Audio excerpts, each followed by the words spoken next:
Dvojka, Petr Nagy, maďarský reprezentant.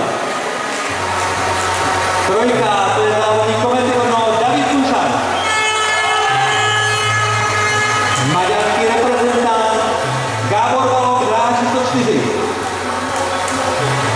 Prahu, vysokoškolské centrum bude reprezentovat Roman Dmitriev na dráze číslo 5.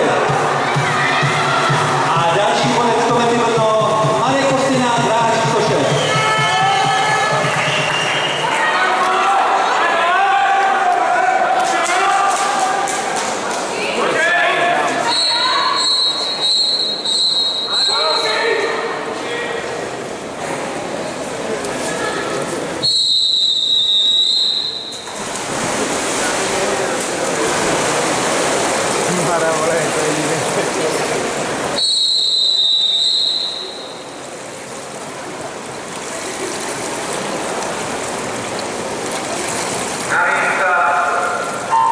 A já poprosím Květostava Svobodu, Květoši, protože tady držíš taky ještě pořád rekord, takže tě poprosil ještě novou předání vítězů.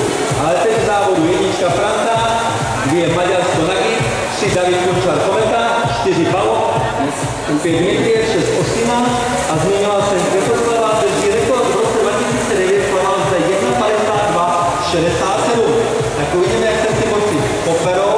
Na 4 nám vede reprezentant Maďarska, krásně jezdí, Balog otáčí za 26:88.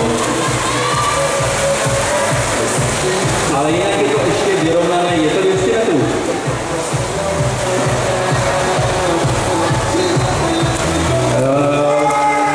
Gábor Balog letos v Berlíně byl 3., to znamená bronzový medailista z letošní mistrovství Evropy. Takže kdo jiný tady mohl dneska královat a na stopce máme čas 55:86.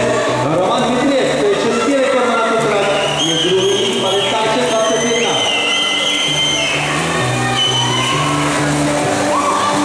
A Roman jde do něj, podle mého názoru jsou těsně u sebe a i na 3. pozici se nám to trošku proměňuje, takže Balog, Dmitriev a nyní tam je Kučar na 3. místě. 25, 6, 25, 8, 27, tak poslední 50 metrů.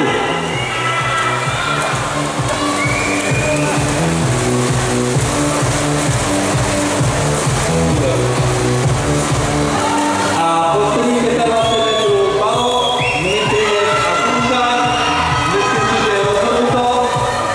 Počkáme si jenom na čas, i když tady Kučar ještě mocně finišuje. Balog 54,90.